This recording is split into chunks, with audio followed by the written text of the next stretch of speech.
Mechanics. So, Rich, thanks for coming on. Can you give us a tiny background of your genius and where you get your smarts from and your specializations? I can give you a background and specialization minus the genius and smarts. Yeah. Strength and conditioning coach, work in professional basketball primarily at the moment, but lots of different sports in the past. I balance my time between professional basketball, running a master's degree in strength and conditioning at the University of South Wales, shout out to them, and then running my own education kind of consultancy based courses and programs through strength coach curriculums for anybody who wants to give that baby a Google. Nice, but whereas my specialization would probably be over the course of my aged career would be in like athletic development of kids, of the youth pathway, all that kind of boring stuff. Yours would probably be in, let's say, mechanics, biomechanics, agility, biomechanics, and change of direction, that kind of stuff, as well as teaching people. Yeah, I think that's pretty fair. Like, I'm really interested in multi-directional movement challenges versus what I would describe as very tongue-in-cheek, boring, easy, straight line stuff. Like the stuff that's really multi-directional, really complicated, that's close to performance versus kind of only seen in simple training environments. And ultimately, everything that I do tends to be training support, injury, understanding kind of components relating to situations which are change of direction, agility, multi-directional sporting situations primarily in team sports. And I guess I use the term biomechanics. I describe myself as an applied biomechanist, which means I'm not a real biomechanist. I won't argue with biomechanists. However, everything I do goes back to a foundational understanding of biomechanics and what's happening in these crazy movements, you know? So you understand the skill, you understand the science of what's going on with forces in all versions of directions, and the difference in what you're saying is from the Usain Bolt into you're bored with that and you're more excited by Mia Hamm or LeBron James, the multi-direction sports. I think that's probably a fair way to say it. Yeah, we'll go with that. Yeah, see what I did by dropping Mia Hamm in there. I know a girls footballer. She's retired, but yeah, but still I also know that she's retired. The reason for this series is to delve deep into this, I don't know, let's say a pandemic of ACL injuries in women's sport, and that's how it's seen right now. That there's a real proliferation of ACL ruptures in women's sport, and we've talked in the past with different people about how frequently they arise. The research suggests, some research, bad research, 2 times more likely, others up to 8 times more likely than male sports. I'm looking at in the academy levels, so 14 to 20-year-olds. And I'm seeing nearly 20 times the occurrence rate of in girls' academies compared to boys' academies. So my feeling is that there are other things at play rather than like playing load and stuff we're talking about. So what is your experience with women's sport and kind of ACLs? And then we could talk about specific structures if you don't mind. Yeah, sure. I mean, I've been in and out of, I guess, sports of both genders. Female football, I spent probably more time with female football athletes than I have with any other female team sport based athlete. Most of what I kind of relate back to from a female perspective, like, goes back to football actions as much as the men's stuff has been kind of more rugby, basketball. And I don't necessarily most people who deal with injuries and they are physio rehab, and they deal with more of a rehabilitation process. Like, I don't directly deal with rehab, but ultimately where my focus with both what I'm trying to achieve in a training and a developmental process is make people good, adaptable, 3-dimensional movers. That naturally has to come hand in hand with understanding the mechanisms and what is going to likely be your risk factors to avoid, and the postures and positions and outputs that you want them to be able to execute. So that's kind of led me down this path of, okay, I want to make people super fast and super agile, but they need to do that without compromising their safety. And then there's this argument of, is there a conflict between those two things? And yeah, that's kind of spawned the understanding and kind of spawned the thought process of where I am now. Right, that makes a ton of sense. And we have some, we've got a couple of physios on with different backgrounds. We've got some players from academy age, and then from internationals that have been through ACL, ACL rupture and rehab. And I'm hoping to get this is all women, and I'm hoping to get a couple of male players of the same age on to discuss their experiences, because my belief is that the difference is stark, and that might be leading to some of the issues that we have. But how do you see the issues that women have, and what in your experience, and also from a biomechanics point of view, are the risks specific to women? Yeah, I mean, I think that the way we're beginning to approach that is changing. Traditionally, we look at female bony structure, like female structure, female anthropometrics, and then people talk about menstrual cycle, and they talk about all of the non-modifiable components. So for a second, can I stop you there? And can you detail those biomechanical, structural things that are with, I don't know, culture is going away from those being reasons. I'm not ready for that to happen yet, but can you detail those things? So let's take a really classic one. Pelvis width and what we call quadricep angle, Q angle. Essentially having a really wide pelvis, so your hips are further apart, and then naturally when the pelvis then goes down towards the kneecaps are closest to the midline of the body, and the hips and the pelvis are wider. That creates a greater what we call Q angle, a quadricep angle, which essentially puts all of the musculature around the hip in a biomechanically disadvantaged position. In theory, on paper, all things being equal.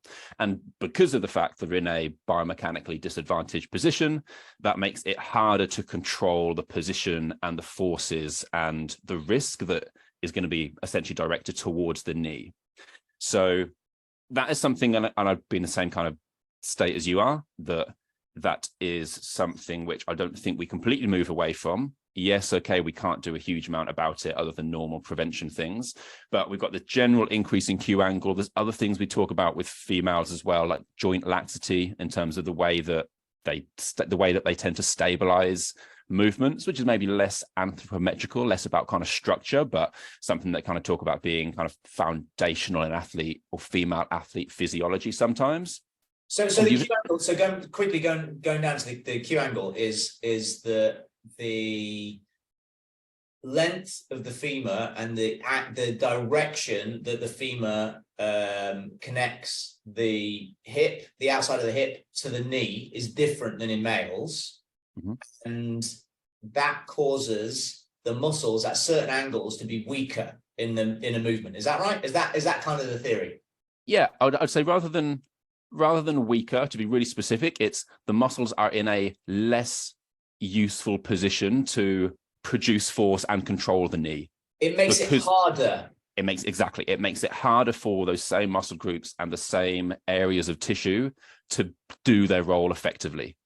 Would it be safe to say even that it not only makes it harder, but it's almost a different job? Yeah, I think that'd be fair. I think just the role changes. Role changes and the role gets harder. The role becomes more difficult for them.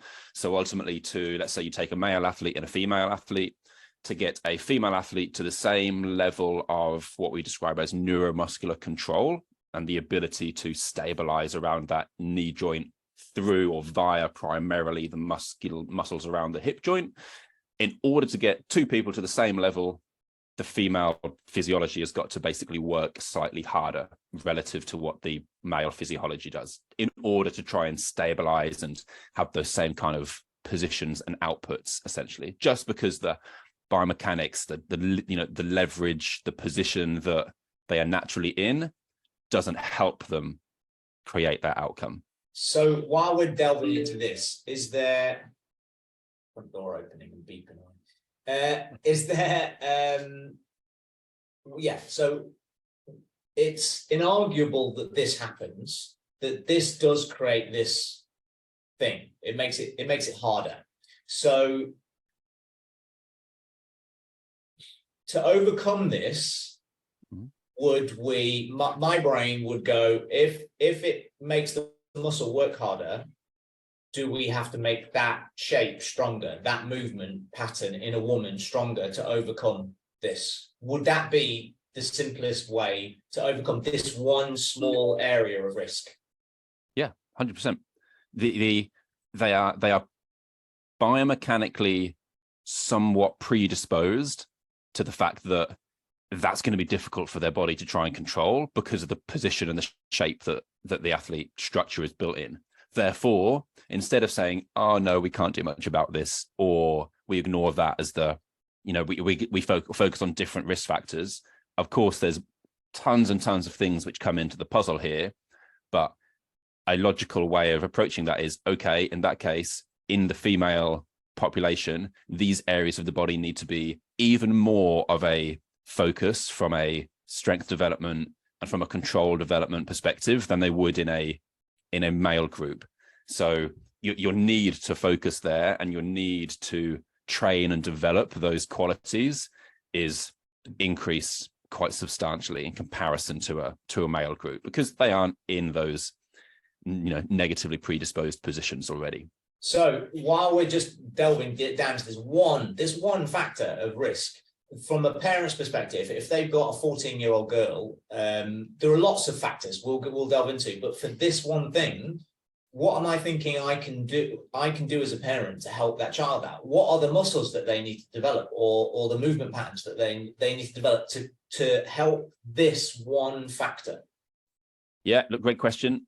Very simply, all of the muscle groups around the hip and the pelvis. So glutes, lateral kind of glute group, so a glute med and a glute min are two smaller kind of muscles around that glute group.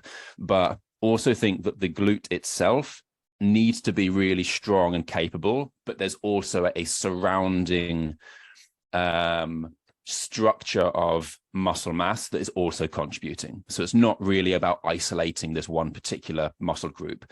You want that glute complex and the muscles which externally rotate the femur, externally rotate the thigh. You want them to be stronger, faster recruiting, and you want them to be more comfortable with taking load. And the way that you get that is through generally trying to strengthen anything through hip extension. So anything that might be something like a hinge-based pattern, where they concentrate on actually trying to be able to use the hip instead of just bending at the knee all of the time, doing that on one leg, anything which then becomes like a single leg hop and land, because the landing is going to force them for that glute to stabilize that knee at high speeds. And really there's a whole host of, I guess, very simple exercises anytime they're going to be on one leg and they're going to be going from a low body height to a high body height, and changing that is going to have really big recruitment and output-based benefits. And then you really think about faster speed, different variations, different angles to make it all synchronized and make it all essentially work as efficiently as a group versus a really kind of key structural area of strength. So that would be get yourself a good strength coach or athletic development coach. But for 100%. the general population, for teenagers that listen to this, we're talking about TikTok RDLs. Uh-huh. TikTok RDLs? TikTok RDLs, my experience will be a step up. Step up. So simple step up, I would be like reverse lunge. So lunge where you step backwards instead of forwards. And it's exactly the same positions. And you're going to get loads of glute involvement, loads of that hip extension, single leg controlling the knee movement pattern. And yeah, do that heavy and slow, do that light and fast, do that bouncy, do that left and right, do that forwards and backwards, and really try and get the body, one, happy to use that part of the body and think, my hips are strong and coordinated and I can do all of these things. And two, that the actual tissues themselves are strong and capable, and that they aren't themselves going to be, at risk of excessive fatigue, et cetera, et cetera. That's so awesome. yeah, lots of things that can go in there, and they don't have to be complicated either. TikTok RDLs, reverse lunge, forward lunge to an extent, step up, lateral based lunges, anything which is kind of a single leg squatty up and down, or hips forwards and back based kind of movement. But of course, ideally, get a really good athletic development coach to at least assist in that in the early days for some education that will help people kind of go, oh, okay, this is the stuff that I need to be doing on a really regular basis in warm-ups, on days off, et cetera, et cetera. So we fixed Q angles. Structurally, what else is the problem? Yeah. I think there's a lot of the other things are, I think, much more debatable when they talk about the structure of, and also I say that things which we probably can't impact as much. And we talk about the structure of the end, or the shape of the end of somebody's bone, essentially, and how that's going to glide and how that's going to kind of orientate themselves. So I don't really think that there's any other things which are hugely impactful for people without talking about stuff that we can fix. I'm just talking about what are theoretically the structural problems that are different, or the structural differences between males and females that might lean towards increasing the risk. That's all. Rather than how we fix them, what are the other potentially structural problems that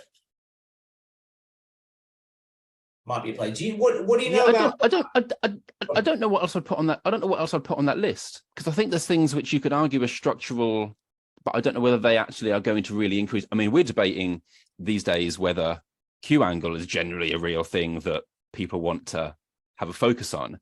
And I think there's other things which is a real thing. Whether it's the thing that's causing a risk, that's the debate. But what I'm saying is Q angle is real. It does exist. We can discuss how much of an impact that is in the cause, but it definitely is real and has symptoms. It has effects. Yeah, 100%. Is there a difference in the feet? Because I'm reading recently about shoes and how differently and that it's part of the cause is that women play football in men's boots.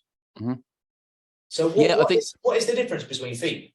Yeah, I think there's people, again, so there's discussion about whether there's difference in feet, whether that is a female male thing genetically and structurally, then I mean possibly, but I think you've also maybe just got lots of different foot types between everybody in the population, male or female. And if you've got a foot type which is going to be, and I think it's possibly also related to the Q angle kind of structure as we were talking about, if you've got a foot type which is going to be really predisposed to this collapsing position, where the foot's going to roll through down to the kind of the midline of the body. So you're going to lose all of the arch of your foot. And that itself actually isn't a million miles away in terms of being related to that Q angle, and the fact that that's where kind of like the forces are going, essentially falling towards the midline, and then the foot ends up in that same kind of position. And so I think you do get that, but I don't necessarily say that that's a male female thing. I think that you've got, maybe there's some predisposition, but that's going to be variation, I guess, throughout the population with different people, and obviously harder to change. But if somebody has got that kind of foot structure which is really lacking stability, falling into this kind of internal rotation position at the right at the ground, then that has got knock-on effects that basically work their way further up the chain, essentially. That makes sense. What can you break down the structural mechanism of an ACL tear? So it's fairly well, I don't know. I'm not sure if anything is known within science, but it's like received wisdom that there is a certain circumstance that is the most dangerous, for the most commonly present within an ACL rupture. Yeah. So can you break that down from a mechanical perspective? Yeah, 100%. So you're absolutely right. There's lots of different ways that a tissue, the ACL, can be torn. Essentially, it is a tissue. If it feels an excessive amount of load and stress, which passes its tolerance, it will become damaged to some degree. So there's lots of different ways actually, and you see different mechanisms, but primarily we talk about a combination of three things. So the ACL, as a really basic description, is stopping the tibia, so stopping the shin moving forwards relative to what the femur or what the thigh bone is going to do.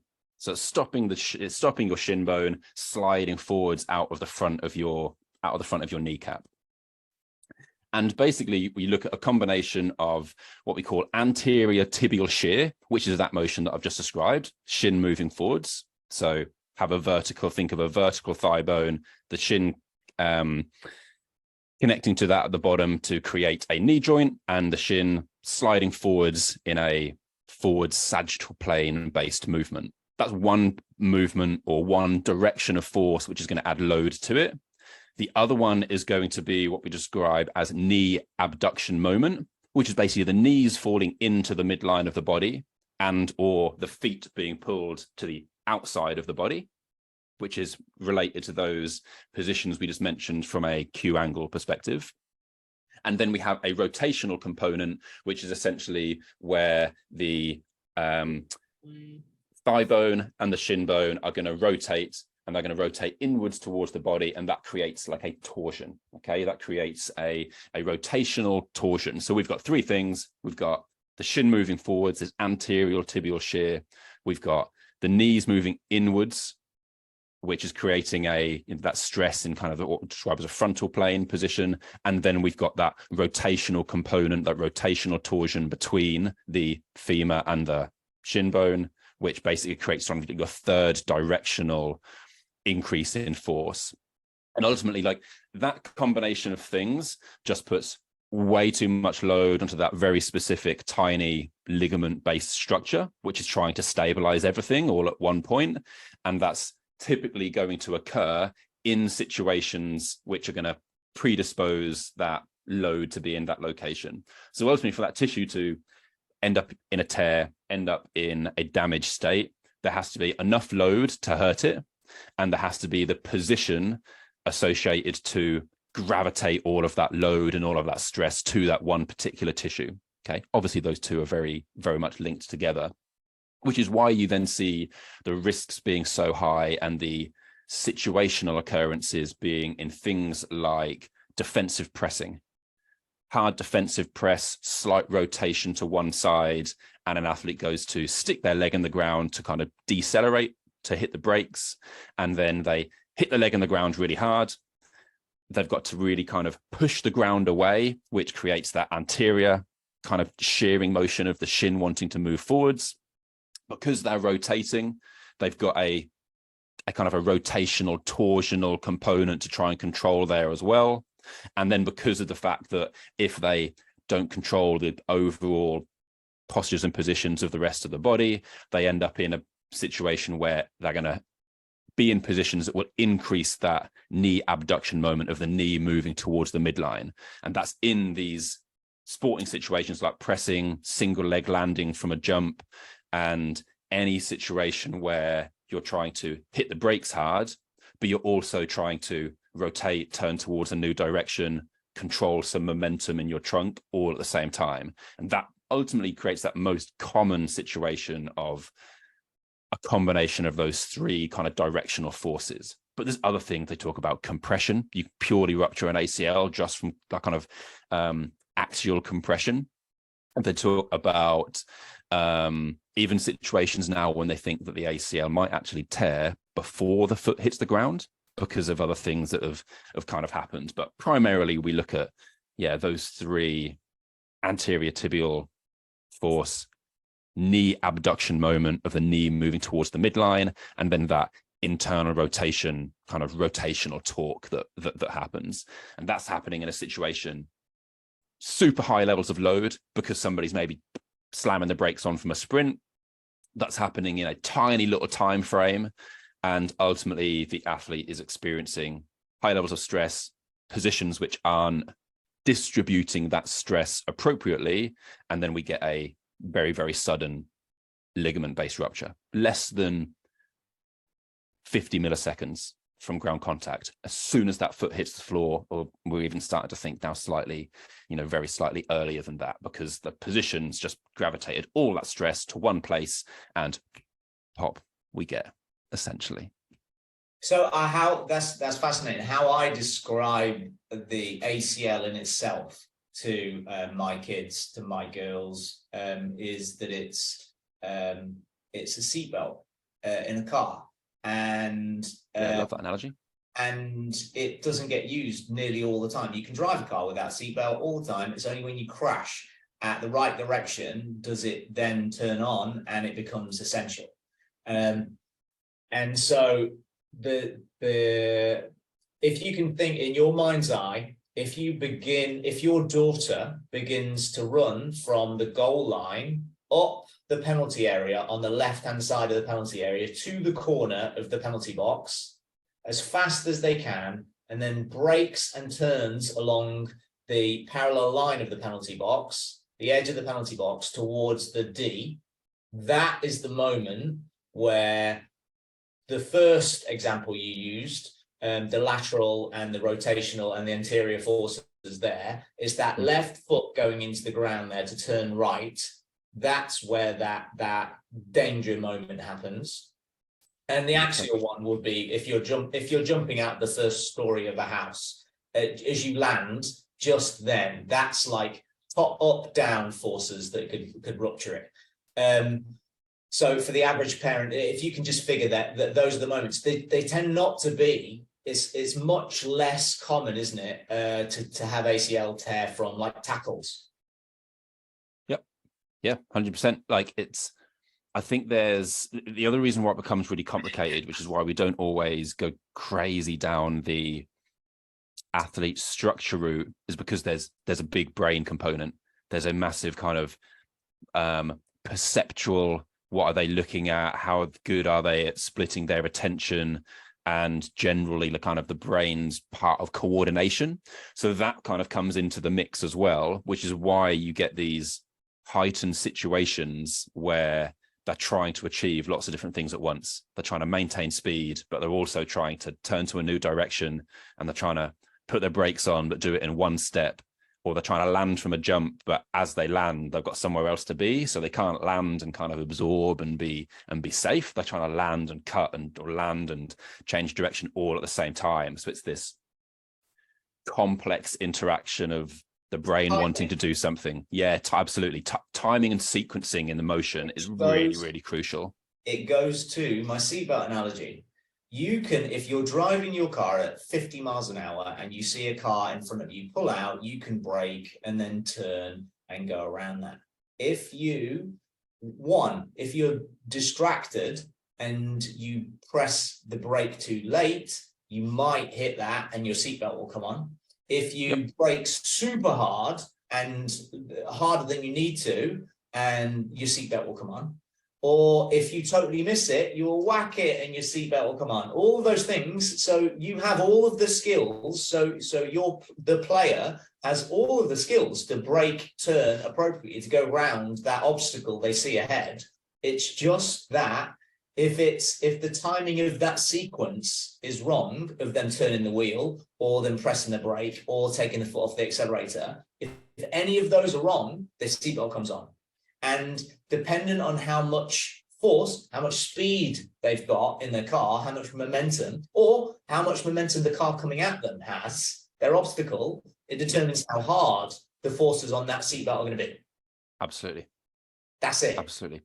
So it's having both the strength and the capacity to hit the brakes, but also knowing when to hit the brakes, how hard to hit the brakes, and to not try and do stupid stuff, to not attempt to do absolutely movement skill and this kind of overall package of kind of athleticism, which is really where the agility kind of concept comes in, is that it's a package of perceptual, cognitive, brain-based skill and of physical attributes. 100%. Yeah. Versus just stronger only, which of course is a massively beneficial starting point and is a huge foundation, which of course there has to be. But then there's kind of like, okay, there's other stuff we need to think about here if we're really going to solve this problem, because evidently the problem's not being solved at the moment, is maybe, I think, a fair statement. Yeah, but if you learn to drive first and then build the engine, so you can go faster. But if you build the engine, you also need to upgrade the brakes so that you can brake harder, because you'll be going that much faster in the first place. And then upgrade your driving skill. That's why you have advanced driving courses if you're going to be driving faster, because we've got elite movers. The kids playing at elite.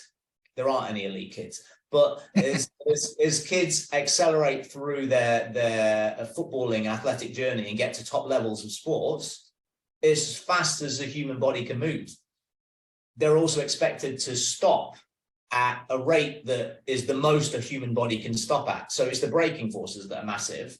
So yeah, the analogy lives on. I think you basically then create those 3 tunnels, right? Acceleration, keep the car analogy. Acceleration, you can have as its own bucket.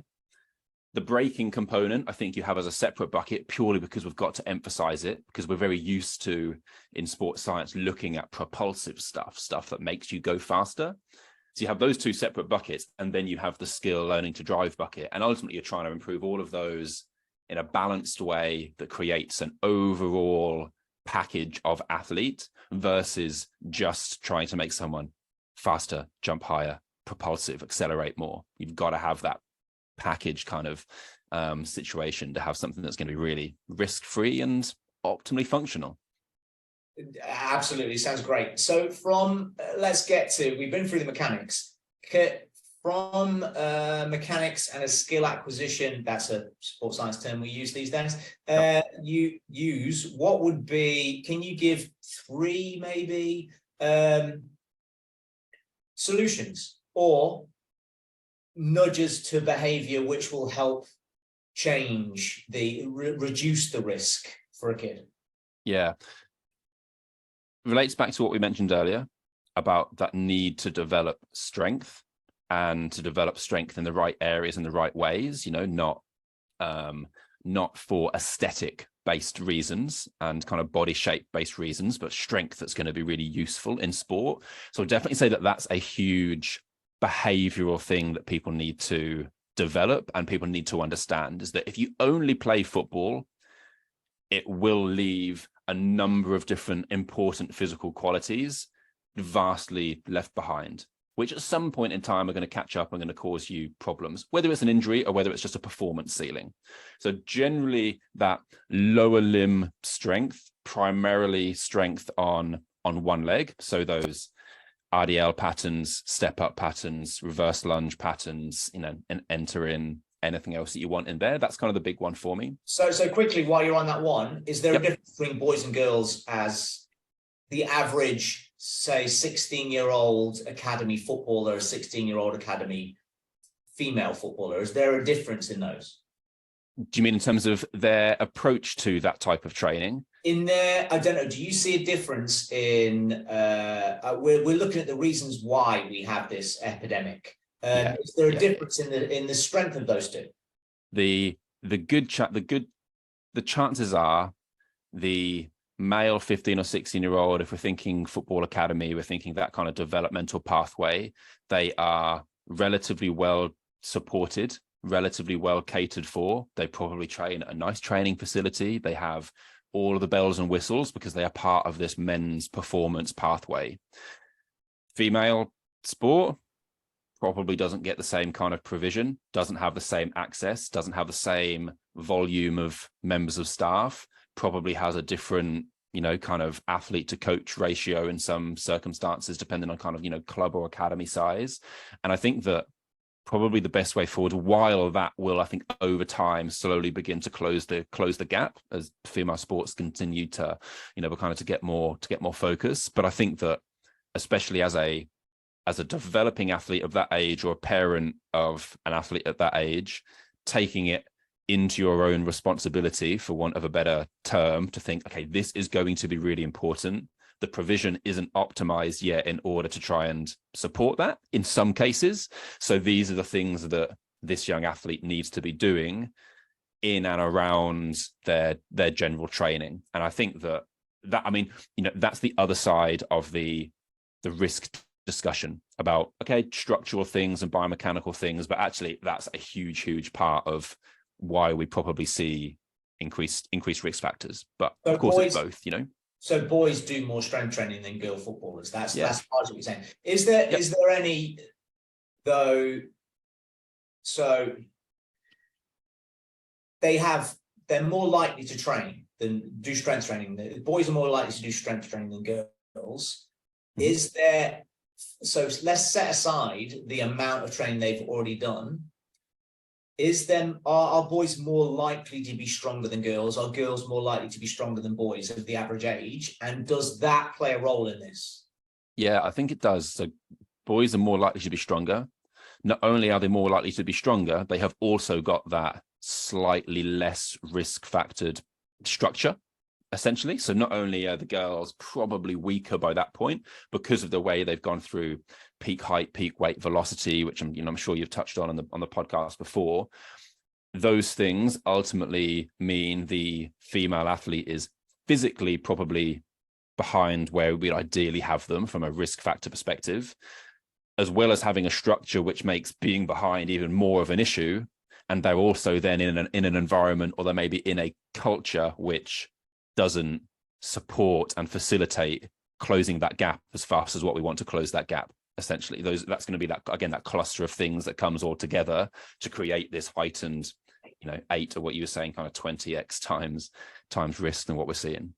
So I just, while we're on strength, because strength coaches and stuff, just for the mom or dad listening to this, is that we're not talking strength as in one person can lift 200 kilos off the floor and the other one can only lift 80 kilos off the floor. You mentioned the word relative quite a lot, but not in the terms of relative strength. But that's what we're talking about, isn't it? Yes, absolutely. Can you explain that? Yeah, don't think about it as enough, because I think this is a psychological barrier for people. Don't think about it as strength as just being able to lift an arbitrary object more effectively, or or heavier one. Just think about it as their ability to control their own body and to coordinate their own limbs, essentially. Strength is only, the importance is that they are strong based upon their body shape and their body mass. If they are a young athlete who is like a centre midfielder who's going to be light and they're going to play quite a dynamic change of direction, style game, the amount of force that they need to produce, the amount of strength that they need to have, doesn't need to be the same as somebody who is a big, tall centre back. And that doesn't need to be comparable to a male athlete of the same age or the same position. The athlete needs to be good at and strong enough to control their own body, stabilize their own body, use the appropriate parts of their own body when they move, so that when they run around the park and they're doing these kind of much more highly specific football-based movements, they have got control, they've got stability, and they are both effective and safe when they do that. So it's really about thinking, how do they move themselves versus how do they move something else? And that, of course, has to have this foundation of strength, but don't make the comparisons between, or you don't really need to make the comparisons between male and female in order to think this person needs to get stronger to control their body more effectively and to coordinate themselves more effectively. But when you're strength training, if you can look at how much you weigh in relation to how much you can lift. So you can do a lunge with 50% of your body weight, or can you lunge with 75% of your body weight? Like, the more you can lift in relation to your body weight in doing those movements we've talked about, a single leg RDLs, if you're doing backward lunges, which is my wheelhouse, if you do step ups, the more you can lift in regards to those, the greater the advantage is not right. You're reducing the risk. Also, would you say that part of this is fatigue based? So like, if you create a higher ceiling of strength and you're required to break 36 times during a game at full speed, that you're each time getting more and more tired. But if your ceiling is 90 times in a game, then you're only up to 50% of your fatigue capacity, your tiredness, so that you're not increasing the risk by constantly pushing the red line of that of where you're capable. Does that? Yeah, 100%. So it's not, think about it as, think about the strength or the physicality, the physical attributes that we need as both output, the amount that you can lift relative to your body weight, but also think about it as how can you sustain that when you're trying to play a 90-minute football match? Because you can have really, really good levels of output, which is a very good, important place to start at the beginning, because it will help kind of raise everything up. But we also need to there needs to be enough tolerance. They need to be able to repeat that a sufficient number of times, which doesn't mean that you maybe want to move to everything being endurance based and everything being kind of high repetitions, because that won't help that foundational relative strength output. But there's got to be both of those, because there's and you can debate this from an ACL perspective, but is the ACL more at risk towards the end of a game towards at the beginning? Some would say yes, it is. And ultimately we need to have the capacities to be able to repeat those actions in a way which we can still do it with the quality which we would do if we were fresh, with the rhythm and sequencing that you need when you're fresh.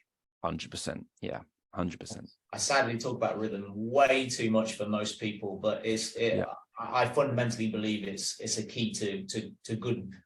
You can see when somebody is within rhythm or not, and the better they are at that, the more in sequence they are in their whatever movement, change of direction, speed, whatever. Yeah, so avoiding jerky movements and everything having some kind of fluidity to it, because that shows that things are coordinated. It shows that things are happening at the right time, and ultimately your body doesn't like jerk. That's something that's always going to be a risk.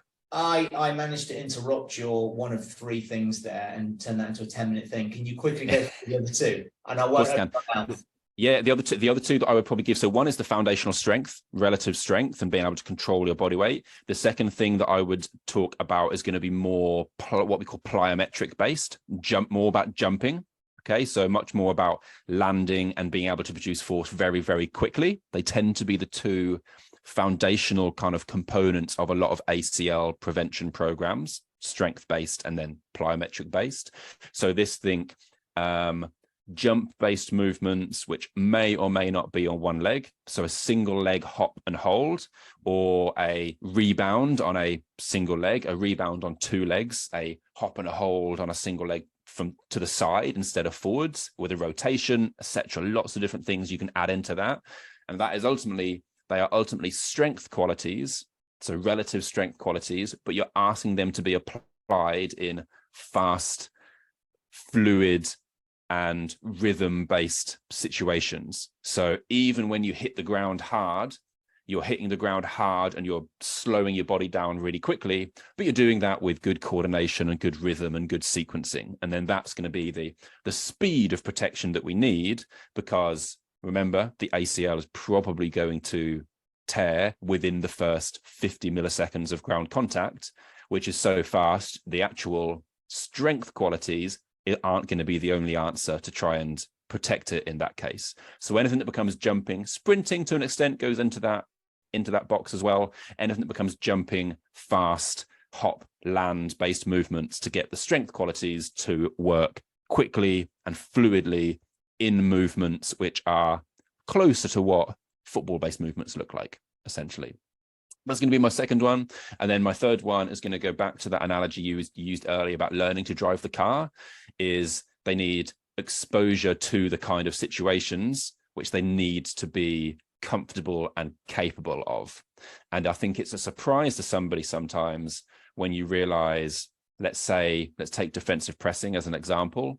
How many times are they exposed to that kind of movement in quite a complex, competitive situation, when they have to execute the movement while also thinking about some of the challenges that they need to think about when they perform in competition, and they're really learning to drive that car, and they're thinking, how fast can I go? When do I need to slam the brakes on? How much can I turn here? Can I do this to my left? And can I do this to my right? And they really begin to understand what we describe as affordances. They learn, okay, I can do this, but I'm not as comfortable doing this, and they'll adapt the way that they play. And obviously we try and fill those gaps through training. And ultimately that means that they've then got this foundational strength, the foundational speed and coordination and rhythm in order to be able to use that. And they've got that wider bucket of, I can apply this into a movement, which is going to be my high risk movements. And I know what I'm capable of. I'm not going to try and slam my brakes on in like 3 steps really late as I'm approaching an opposing player. I know that I need to be running at these kind of speeds, and this is the kind of space I need. And I know that I'm more comfortable on one side or the other, so that they don't put themselves in the positions which are going to dramatically increase the risk factors. And that's the way that I would tend to split that up, similar to the buckets we made earlier about this acceleration and propulsion through this kind of maybe strength-based things we were mentioning earlier, these landing deceleration based component through some of the more kind of plyometric based work. Those two are very much kind of blurred together, by the way. And then this learning to drive the car, learning to coordinate, make good decisions, do things in more specific based movement patterns, essentially. Love that. That's awesome. That's pretty much covers the topic beautifully there, Rich. Appreciate your time. Is there anything you think? Is there anything extra you would like to add to the ACL debate? No, I think that a lot of the debate historically has been, or a lot of what we have focused on has been the things that which we can measure, and been the things that we can measure in the research, and our peer-reviewed articles and our science leads the direction with this very much. But that is obviously limited based upon what we're capable of collecting numbers on, essentially. And I do think that there's a lot of pieces in this puzzle, and we're seeing it a little bit more now with cognitive-based considerations. I think there's a lot of pieces in this puzzle which actually we maybe have to appreciate. We can't measure that perfectly right now, so we maybe don't have really strong data to support it. We do all of the stuff which we've got strong data to support, like we've just mentioned, but there's actually going to really be answers to this puzzle for me which we just haven't quantified properly yet. But if you look at movement, like you mentioned, rhythm isn't something that we quantify in any sports science. But we want to see fluidity and rhythm and timing and coordination. We don't have the data to support exactly what that should look like, but that is for me as a massive part of the puzzle. So that comes hand in hand with, we have very much looked at landing from jumping, vertical based stuff. Lots of the prevention programs are slightly more vertically orientated kind of programs. And again, I think we need to move a little bit more to multi-directional. I'm entirely biased saying this, by the way. Of course, we need to move and look towards more multi-directional, free-flowing, 3-dimensional movement challenges, essentially. But until we get a little bit more clarity on exactly how that looks, that's a tough recommendation to kind of make for people, I suppose. And the foundational stuff that we've mentioned is going to be for really me is going to be 80% of the problem, I think. Like that a lot. Really appreciate your time, Rich. Is there anywhere people can get in touch with you or see more of your work? Yeah, general social media, generally try and be active. I'm Rich_Agility Lab on Twitter, which is probably where I spend most of my time. And then Strength Coach Curriculums is going to kind of be found on Instagram and most of your other locations. But yeah, happy to kind of answer questions, support anybody who maybe doesn't have that around them, essentially have that system or have that structure around them, just to make sure that we can try and solve this problem over time, essentially. Awesome. Dude, appreciate your time. Thank you. All good, mate. Nice to chat.